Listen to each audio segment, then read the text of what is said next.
Hello students, welcome to my channel English वाला। बच्चों, आज के इस वीडियो के अंदर जो 12th क्लास का एक जो नया टॉपिक है सिंथेसिस, उसको लेके आए हैं। ये बच्चों, ये हमारे एग्जाम के लिए बहुत इंपॉर्टेंट है। इससे क्वेश्चन है, एक्सरसाइज से 2-3 क्वेश्चन है वो पुटअप पे किए जाते हैं। यहां पे यदि हम इससे बात करें सिंथेसिस के टॉपिक को स्टार्ट करने से पहले, तो मैं बच्चों आपसे रिक्वेस्ट करता हूं कि आपको ये जो टॉपिक्स है, जो मैं आपको क्लासेस जो ले रहा हूं, उनको स्टार्ट से लेकर लास्ट तक, एंड तक आपको देखना है। अदरवाइज आप यदि कंप्लीट सेंटेंस नहीं देखते हो, कंप्लीट वीडियो यदि आप नहीं देखते हो, उस कंडीशन में ये जो टॉपिक्स है वो आपको समझ में नहीं आएगा। इसलिए आपसे रिक्वेस्ट है कि पहले आप इस टॉपिक को आराम से पढ़िए और पसंद आए तो लाइक और सब्सक्राइब निश्चित कीजिए आप। देखो बच्चों, अब इस टॉपिक को हम स्टार्ट करते हैं। सिंथेसिस। सिंथेसिस का मीनिंग क्या होता है, मैं यदि आपको ये बताऊं तो वो होता है कॉम्बिनेशन। कॉम्बिनेशन का मतलब हो गया संयोग, और वैसे कहा जाए तो सिंथेसिस का मतलब होता है संश्लेषण, है ना। यदि साइंस की तरफ से यदि देखा जाए तो वहां पर क्या होता है, संश्लेषण। और यदि मैं इंग्लिश की बात करूं, इंग्लिश के ग्रामर की यदि बात करूं, ग्रामेटिकल पोर्शन की बात करूं, तो सिंथेसिस का मीनिंग हो गया कॉम्बिनेशन। कॉम्बिनेशन का मतलब हो गया संयोग। तो इसको स्टार्ट में सबसे पहले हम इस डेफिनेशन के बारे में स्टार्ट करते हैं कि व्हाट इज ए सिंथेसिस। देखो बच्चों, the process of combining two और more simple sentence into a single, यानी वह प्रोसेस, वह प्रक्रिया जो क्या करते हैं, मोर सिंपल, दो या दो से अधिक सिंपल सेंटेंस को एक सिंगल सेंटेंस में बनाने का काम करें, वो क्या होता है, सिंथेसिस। या हम ऐसा कह सकते हैं, more complex that can B simple, compound और कॉम्प्लेक्स। या ऐसा हो सकता है कि कोई जटिल सेंटेंस हो जिसमें हम क्या कर सकते हैं, उसको सिंपल या कंपाउंड या कॉम्प्लेक्स सेंटेंस में यूज करें। बच्चों, सिंथेसिस का टॉपिक स्टार्ट करने से पहले आपको मैं ये बताऊं कि मेरे चैनल के अंदर एक क्लोज का एक टॉपिक है, उसको आप एक बार अच्छे से उसको स्टडी करना, उसको वीडियो को देखना, ताकि आपको सिंथेसिस है वो टॉपिक आपको आसानी से समझ में आए। क्यों? अब मैं आपको बात करता हूं कि यहां मेथड ऑफ सिंथेसिस। अब यहां पर देखो बच्चों, सिंपल सेंटेंस, कंपाउंड सेंटेंस और कॉम्प्लेक्स सेंटेंस है, वो उसके अंदर क्लोज का टॉपिक है, इसलिए वहां पे उसका एक्सप्लेन किया हुआ है। यहां पर इस वीडियो के अंदर हम इसको ज्यादा डिटेल से, ये जो सेंटेंस का जो पार्ट है, इसको हम एक्सप्लेन नहीं कर सकते। अब देखो बच्चों, सिंपल सेंटेंस क्या होता है कि सिंपल सेंटेंस को यदि हम नॉर्मली रूप से कहा जाए तो which sentence has a subject and predicate, that is a simple sentence. कहने का मतलब, यदि मैं आपको ये कहूं कि Ram tells us a story, this is a simple sentence. Ram is a subject and rest sentence is a predicate. तो we can say this sentence is a simple sentence. ये हो गया। तो यहां पर क्या है कि one and more of the finite verbs are changed into a non-finite verb like a participles or another part of speech. Another part of speech हमारे एक टाइप्स के पार्ट ऑफ स्पीच होते हैं, उनके बारे में या उनसे रिलेटेड, देखो एक या एक से अधिक जो फाइनाइट वर्ब होती है ना, इनके बारे में हम इस टॉपिक में आगे एक्सप्लेन करेंगे। या वो क्या करते हैं, आज change into a non finite verb में चेंज हो जाती है। जैसे पार्टिसिपल्स की बात करें, पार्टिसिपल्स है वो 3 टाइप्स के होते हैं, आगे हम इसको रीड करेंगे। केवल मैं आपको एक्सप्लेन बता रहा हूं कि किस प्रकार से सेंटेंस को यहां बनाने हैं, या अनदर पार्ट ऑफ स्पीच है। जैसे मान लो बच्चों, ये सेंटेंस आ गया, ही सामी, यहां ही सामी और he ran away, there are given 2 sentence, और 2 सेंटेंस दिए हुए हैं, इनको हमें क्या करना है, एक सेंटेंस बनाना है। यही क्या हो गया, सिंथेसिस। समझ गए? यानी ही सामी, उसने मेरे को देखा और वह दौड़ा। तो कहने का मतलब है, यहां ये पार्टिसिपल्स है, पास्ट पार्टिसिपल्स है, जो भी है उसके बारे में हम देखेंगे। सीइंग मी ही रन अवे, तो इसका सेंटेंस क्या हो गया, सीइंग मी, मेरे को देखते हुए वह दौड़ गया। तो क्या हो गया, दो सिंपल सेंटेंस है, दो सिंपल सेंटेंस का हमने क्या बना दिया, एक। यही हो गया सिंथेसिस। क्लियर। सेकेंड यदि बात करें इनटू ए कंपाउंड सेंटेंस। कंपाउंड सेंटेंस क्या होता है, देखो बच्चों, टू इंडिपेंडेंट क्लोज आर, यानी दो क्लोज इंडिपेंडेंट होते हैं, बिल्कुल फ्रीडम होते हैं, कोई भी सब्जेक्ट, कोई भी सेंटेंस एक दूसरे पे डिपेंडेंट नहीं होता है। क्लियर।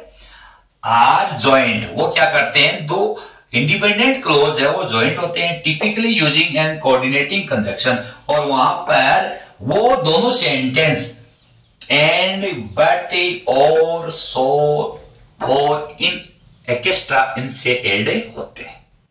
तो वहां जब इनका यूज आ जाता है तो वो कौन सा हो गया, कंपाउंड सेंटेंस। जैसे he is poor, he is honest, both sentence are contrast. Clear. तो वह है पुअर है परंतु क्या है, गरीब है।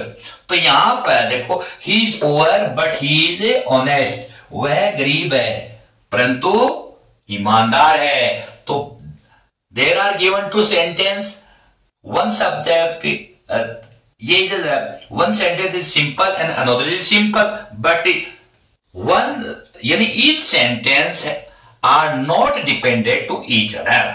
दोनों क्या है, फ्री है, वो गरीब है, ईमानदार है, अलग अलग। तो इस टाइप से ये क्या हो गया, कंपाउंड सेंटेंस। यदि मैं बात करूं कॉम्प्लेक्स सेंटेंस की, तो clause are combined using subordinate clause. Subordinate का मतलब होता है डिपेंडेंट क्लोज होता है ना। डिपेंडेंट क्लोज होता है, एक दूसरे पे वो डिपेंड रहता है।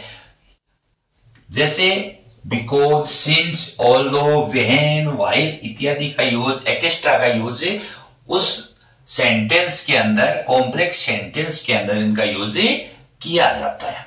जैसे मैं यदि बात करूं, ही फेल्ड मेनी टाइम्स, वह बहुत समय यानी कई बार वह फेल हो चुका है।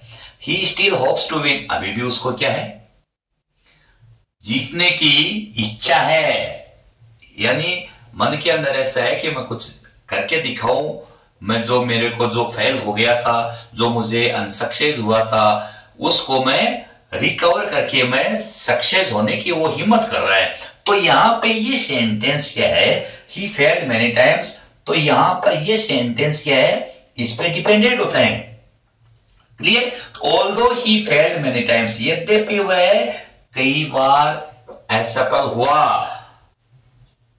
He still hopes to win, अभी भी उसको जीतने की आशा है। तो बच्चों, इस टाइप से मैंने आपको एक नॉर्मली रूप से आपको ये बताया है कि आप मानो कि क्लोज का यदि टॉपिक न पढ़ सको तो उस कारण से मैंने आपको ये थोड़ा सा एक आइडेंटिफाई किया है कि what is a simple sentence, what is a compound sentence और what is a complex sentence. उन्हीं के बारे में एक ब्रीफली मैंने एक्सप्लेन किया है। अब बच्चों, अब सिंथेसिस जो टॉपिक है उसके बारे में हम आगे डिस्कस करते हैं। तो अब हम देखते हैं आगे। देखो, we can make simple sentence with following methods.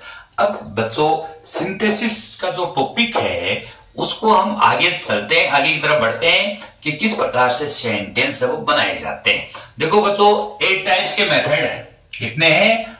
8 types के मेथड हैं। उनको हम अलग अलग जितने भी मेथड्स हैं उनको बड़े ही इजी वे में हम स्टडी करेंगे। तो आराम से देखो वीडियो। By using participles. बच्चों, पार्टिसिपल एक वर्ब होती है।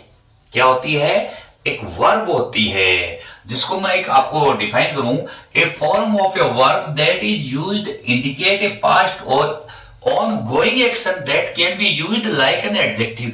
यानी एक ऐसी वर्ब की ऐसी फॉर्म होती है जिसका यूज हमें उसके लिए करते हैं जो क्या है कि पास्ट के बारे में इंडिकेट करें, उसके बारे में हमें बताएं, या ताकि क्या कर सकते हैं कि that can be used like an adjective, उसको हम एक एडजेक्टिव के रूप में यूज कर सकें। बच्चों, एडजेक्टिव क्या होता है कि जो नाउन और प्रोनाउन को मॉडिफाई करे, क्वालिफाई करे, जिनकी विशेषता बताएं। संज्ञा व सर्वनाम की विशेषता बताने वाले को विशेषण बोलते हैं, एडजेक्टिव बोलते हैं। तो हम इंग्लिश में बोल सकते हैं कि जो एडजेक्टिव है वो क्या है कि नाउन और प्रोनाउन को मॉडिफाई करता है। जैसे मैंने आपको लिखा स्माइल, स्माइलिंग का ना मुस्कुराना, it is a verb, the smiling child, मुस्कुराता हुआ चेहरा, अर्थात ये क्या बता दिया गया, ये हो गया एडजेक्टिव। क्लियर, ये हो गई हमारी वर्ब। अब बच्चों देखो, पार्टिसिपल्स की यदि बात करें, प्रेजेंट पार्टिसिपल्स की बात करें, तो वहां पर 3 पार्ट्स होते हैं। एक तो प्रेजेंट पार्टिसिपल्स, एक होता है पास्ट पार्टिसिपल्स और परफेक्ट पार्टिसिपल्स। आपको कैसे आइडेंटिफाई करना है, कैसे होता है, उसके बारे में टेंशन लेने की जरूरी नहीं है। आप वीडियो को कंटिन्यू लगातार देखते रहिए, समझ में आ जाएगा। देखो, प्रेजेंट पार्टिसिपल्स के अंदर क्या होगा कि वर्ब की फर्स्ट फॉर्म के साथ में आईएनजी का यूज होगा। सेकेंड जो पार्टिसिपल्स है वहां पे सेकंड फॉर्म का यूज करेंगे, और परफेक्ट के अंदर हैविंग प्लस थर्ड फॉर्म का यूज करेंगे। अब देखो बच्चों कि कैसे हम आइडेंटिफाई करें कि ये प्रेजेंट पार्टिसिपल्स है, पास्ट पार्टिसिपल्स है या परफेक्ट पार्टिसिपल है। तो पहले चलते हैं प्रेजेंट पार्टिसिपल्स, यानी in the sentence two task go together. इस सेंटेंस के अंदर जहां पर प्रेजेंट पार्टिसिपल्स होते हैं, उस सेंटेंस के अंदर दो कार्य एक साथ होते हैं। क्या होते हैं? दो वर्क है वो एक साथ होते हैं। द सेकेंड एक्ट, जो दूसरा कार्य है, would have been the result of the first act. जो पहला कार्य किया गया है उसका परिणाम होता है कौन सा? सेकेंड। क्लियर। और प्रेजेंट पार्टिसिपल्स के अंदर हम जब यूज करते हैं तो आईएनजी का यूज करते हैं। वर्ब के साथ में क्या होगा? वर्ब के साथ में आईएनजी का यूज होगा। बच्चों मैं अभी आपको यही बता दूं कि यदि बी फॉर्म आती है तो बीइंग का यूज करेंगे, अभी देखेंगे। अब देखो, I reached home, I took of my clothes. दो कार्य हुए। मैं घर पहुंचा और घर पहुंचते क्या किया? मैंने कपड़े उतारे। तो यहां पर जो सेकंड सेंटेंस है वो रिजल्ट किसका निकला? फर्स्ट सेंटेंस का। अरे भाई, मैं घर नहीं पहुंचता तो कपड़े कहां से उतारता? भाई घर, हम जैसे मान लो कि एक ऑफिशियल है या स्कूल से हम सभी यदि घर जाते हैं तो निश्चित रूप से हम डेफिनेटली क्या करते हैं, हमारे जो रोजाना के जो यूनिफॉर्म वाले जो कपड़े हैं, क्लॉथ्स हैं, उनको उतारते हैं और घर वाले कपड़े पहनते हैं। तो यही यहां पे मैंने सेंटेंस लिखा है। तो ये रिजल्ट है वो पहले का आ गया। सेकंड सेंटेंस किसको बता रहा है? पहले का। दोनों सेंटेंस के अंदर क्या है? सब्जेक्ट सेम है। तो आपको क्या करना है, यहां जो सेम है इसको देखो, इसको तो है ना, यहां लिखना नहीं है। तो यहां हम क्या करेंगे, इसके साथ में यहां रीच्ड है, इसको लिखेंगे रीचिंग। क्या लिखेंगे? रीचिंग। वर्ब के साथ में क्या हो गया? रीचिंग। यहां लिख दिया मैंने होम, कोमा का यूज हो गया। और यहां आई, फिर ये आई आ गया ना second sentence, I took of my clothes. दोनों सेंटेंस में एक ही सब्जेक्ट को लिखना है, एक को राइट नहीं करना है। तो यदि यहां पे वर्ब के साथ में आईएनजी पहले वाले के लगे हैं तो फर्स्ट सेंटेंस कंप्लीट होने के after we used comma and we write after second sentence. Clear? कैसे पता चला? आपको मैंने अभी बताया है कि सेकंड जो सेंटेंस का है वो रिजल्ट क्या है? फर्स्ट निकले। पता है, I am hungry, I took my food. मैं भूखा था इसलिए मैंने क्या किया? भोजन किया। भाई, तो मैं भोजन का, भूख लगती है तभी तो करते हैं। तो इसका रिजल्ट किस पे निकला? फर्स्ट पे निकला। तो यहां पर बच्चों इजारा में या वो जो है, ये कौन सी फॉर्म होती है? ये बी की फॉर्म होती है। क्लियर? तो आपको क्या करना है कि यहां पर बोथ सब्जेक्ट आर सेम, तो एम की जगह क्या करना है? यहां बी। और बी के साथ में आपको पता है बच्चों प्रेजेंट में क्या लगाते हैं? आईएनजी।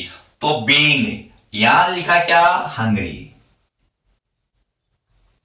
यहां क्या लिखा? Hungry, comma I took my food, I took my food. Clear? देखो, the tiger was hungry, he killed a goat. तो यहां क्या है? यहां क्या हो गया बच्चों? यहां देखो, the tiger was hungry he killed a goat. हो गया। यहां ही किसके लिए आया? टाइगर के लिए। तो यहां तो हम क्या लिखेंगे बच्चों? बीइंग ही तो लिखेंगे। तो यहां हम लिखेंगे बीइंग ए हंग्री। यहां देखो बच्चों, यहां ही का यूज हुआ है, तो ही इंडिकेट किसको कर रहा है? टाइगर को। तो यहां टाइगर लिख दे तो ज्यादा अच्छा रहेगा। Tiger killed a goat. Killed a goat. Clear? बहुत सब यह हो गया। तो यहां टाइगर भूखा था इसलिए उसने क्या किया? बकरी को मारा। तो यहां जो सेकंड सेंटेंस है वो किसका रिजल्ट निकला है? फर्स्ट का निकल रहा है ना। इस कारण से यहां इसका यूज होगा। आई सा Ramesh he was abusing his neighbour. तो यहां बच्चों देखो, यहां सब्जेक्ट सेम नहीं है। तो मैंने रमेश को देखा वो क्या कर रहा था? अपने पड़ोसियों को गाली दे रहा था। तो यहां ये किस पे देखा? यदि वो इसको रमेश को नहीं देखता तो देखता भी नहीं ना कि गाली दे रहा है या नहीं दे रहा है। इसलिए देखा तो इसका रिजल्ट इस पे निकल रहा है। तो हम क्या करेंगे इसको? आई सा Ramesh abusing his neighbor. He is a neighbor.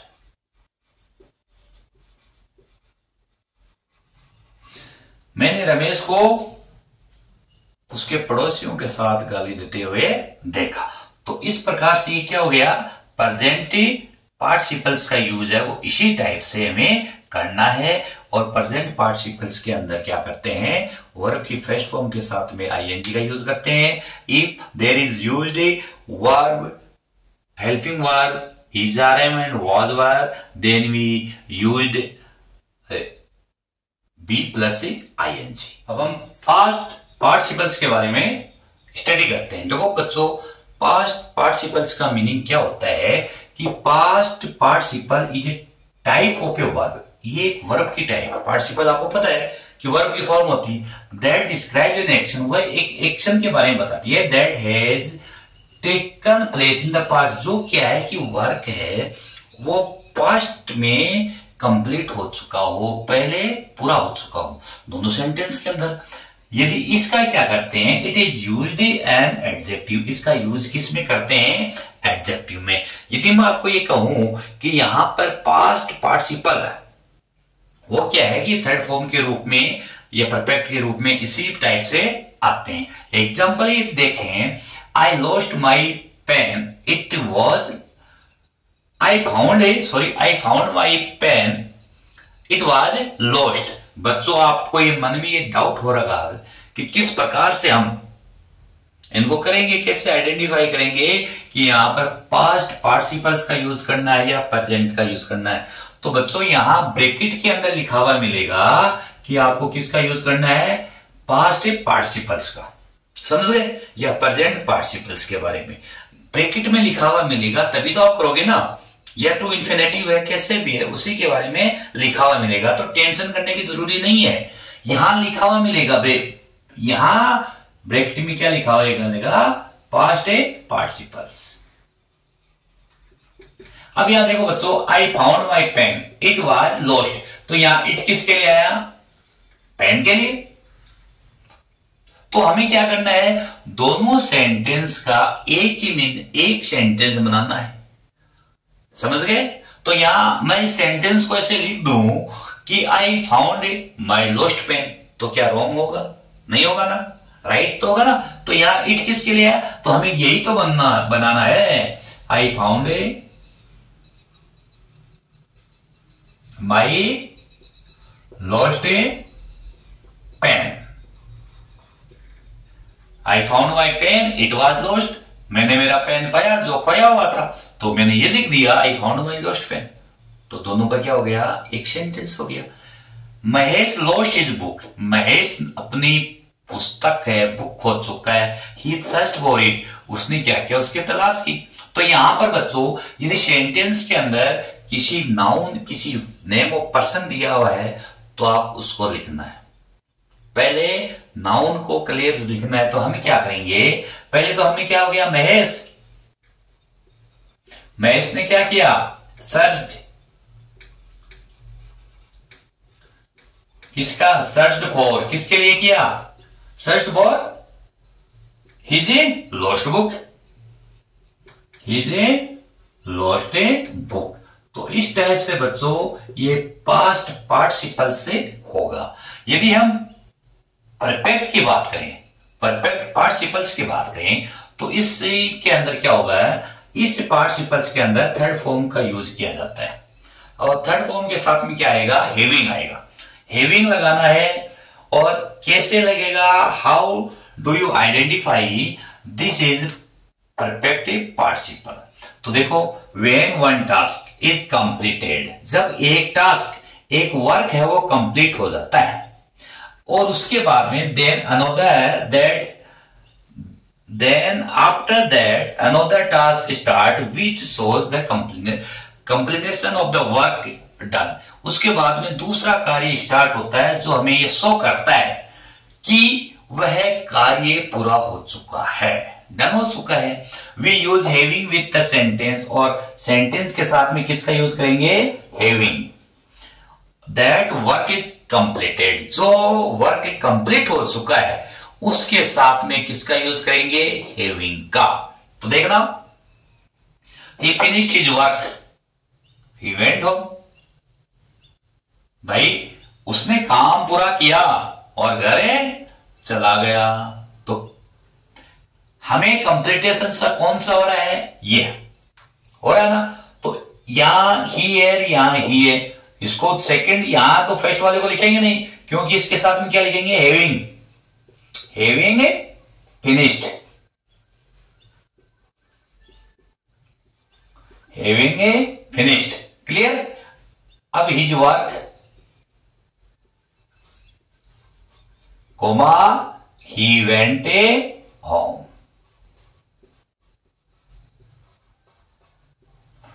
Having finished his work he went home. यहां पर आपको ये देखना है, दो सेंटेंस है, कौन सा सेंटेंस, कौन सा वर्क कंप्लीट हुआ, जिस वर्क के साथ कंप्लीट हुआ उसके साथ में हैविंग का यूज करना है। He was punished by teacher, he felt sorry, वह टीचर के द्वारा पनिश्ड हुआ, सॉरी महसूस हुई। तो काम क्या हुआ? पनिश्ड हुआ। भाई काम तो उसने करके कौन सा किया? पहले पनिश्ड किसके द्वारा हुआ? टीचर के द्वारा। तो ये पेशी वॉइस का सेंटेंस है, तो हम क्या करेंगे? देखो बच्चों, यहां वाज है तो हैविंग का यूज करते हैं। यदि प्रेजेंट पार्टिसिपल होता तो हम बीइंग का यूज करते हैं, बट ये परफेक्ट पार्टिसिपल है इसलिए हम क्या करेंगे? हैविंग के साथ में बीन का यूज करेंगे। Having been punished by teacher, comma he felt sorry।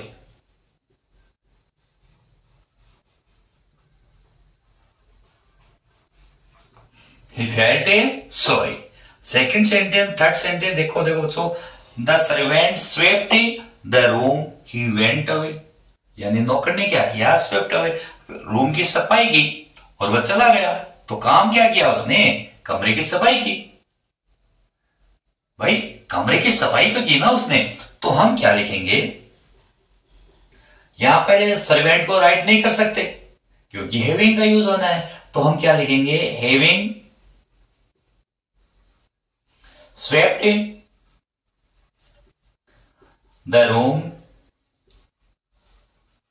फिर यहां बच्चों ही की जगह यदि नेम लिखें तो वो ज्यादा बेटर होता है, क्योंकि यदि प्रोनाउन लिखा हुआ है तो उससे हम सही ढंग से आइडेंटिफाई नहीं कर सकते कि which subject is used in this sentence. Clear? Room, the servant,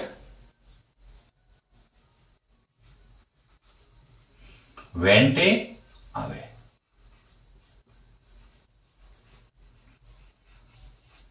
तो इस प्रकार से प्रेजेंट, पास्ट और परफेक्ट पार्टिसिपल का यूज होता है। सेकंड जो यूज पढ़ते हैं बाय यूजिंग इन्फिनेटिव वर्ब। बच्चों इन्फिनेटिव वर्ब होती है टू के साथ में वर्ब की फर्स्ट फॉर्म लगे। यहां दो इन्फिनेटिव वर्ब होती है, एक बेल इन्फिनेटिव, एक है टू इन्फिनेटिव। तो यहां टू इन्फिनेटिव का यूज करेंगे, इन्फिनेटिव वर्ब है तो it is used for purpose और एम, यानी यहां इसका यूज किसके लिए किया जाता है, किसी उद्देश्य के लिए इसका यूज होता है। Clear? It is used to plus verb की first form in the second sentence. Second sentence के अंदर हम किसका यूज करते हैं, टू के साथ में वर्ब की फर्स्ट फॉर्म। आपको देखना है यहां लिखा हुआ मिलेगा इन्फिनेटिव वर्ब, ब्रैकेट में क्या लिखेगा, बाय यूजिंग इन्फिनेटिव वर्ब, तो टेंशन करने की जरूरत नहीं है। सी वेंट टू स्टेशन। बच्चों यहां टू के साथ में स्टेशन है, स्टेशन इज क्या है, प्लेस, तो ये तो होगा नहीं, तो हम इस सेंटेंस को ऐसे राइट करेंगे, सी वेंट टू स्टेशन। अब आगे क्या आ गया, इसमें देखो टू के साथ में वर्ब की फर्स्ट फॉर्म आ गई ना, इसको यहां हटा देंगे और बाकी को हम लिखेंगे, to see off her parents, her parents. Clear? She went to the station to see off her parents, वो अपने पेरेंट्स को सी ऑफ करने के लिए स्टेशन पर गई। Clear? He took a knife, उसने चाकू उठाया, he wanted to kill the hen, वह मुर्गी को मारना चाहती थी, तो चाकू क्यों उठाया, मुर्गी को मारने के लिए, तो ये उसका उद्देश्य है, इट इज ए पर्पज। तो आपने क्या लिखा, he took a knife to kill the hen। यहां बच्चों लिखा हुआ होगा यूज इन्फिनेटिव,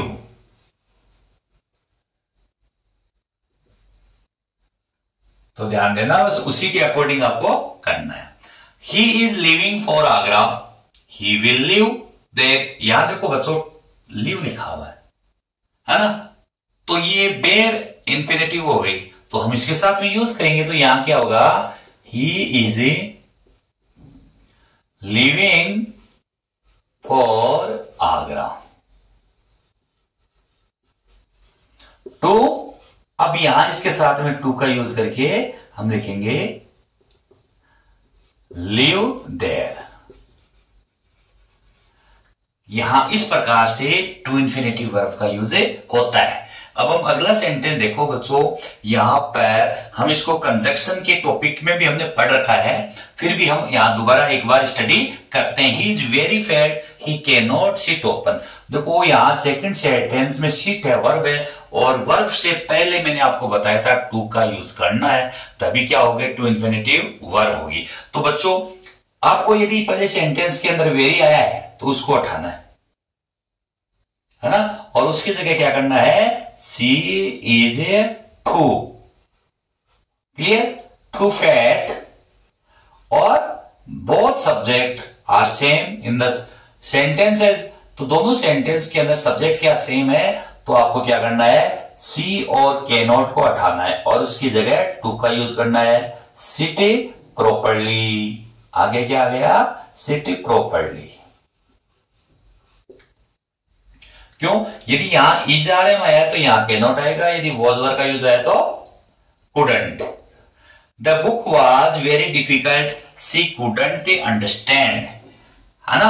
अब बच्चों यहां सब्जेक्ट एक में है द बुक है, सेकेंड में क्या है, सी, तो both subject are different, then we used connective word, connective verb, connective word for का यूज करेंगे दोनों सेंटेंस को ऐड करने के लिए। हम आपको बता रहा हूं कि यहां पहले एग्जांपल क्या है, द बुक वॉज, इसकी जगह क्या आ गया, टू डिफिकल्ट। अब बच्चों यहां मैं कनेक्टिव वर्ड कनेक्शन के लिए यहां कह रहा था, तो इसकी जगह हम किसका यूज करेंगे, फॉर। अब बच्चों यहां सी है, फोर के साथ में सी तो आएगा नहीं, यहां आएगा इसकी ऑब्जेक्टिव फॉर्म, सी का क्या हो गया, हर, तो यहां हर का यूज करेंगे, कुड नॉट हट गया, और यहां अंडरस्टैंड वर्ब है, इससे पहले टू का यूज हो गया, understand. Third, it is very cold, we can not sit open, ठंड बहुत ज्यादा है इसलिए हम बाहर नहीं बैठ सकते, तो हमने क्या लिखा, इट इज टू कोल्ड। फिर फॉर अस, हमें ठंड लग रही है, तो we change into us. Can not हट गया, उसकी जगह टू सिट ओपन, क्योंकि सिट क्या है, इसमें वर्ब है। तो सेकेंड सेंटेंस में क्या आएगी, वर्ब आएगी, और उसके साथ में आपको क्या करना है, टू का यूज करना है। तो बच्चों आज के इस वीडियो के अंदर हमने पढ़ा है यूज ऑफ पार्टिसिपल्स और इन्फिनेटिव। आज का वीडियो कैसे लगा बच्चों, इस वीडियो के अंदर हमने वो दो पार्टिसिपल्स के बारे में पढ़ा है, और नेक्स्ट वीडियो के अंदर और जो पार्टिसिपल्स है उनके बारे में स्टडी करेंगे। Okay students, thanks.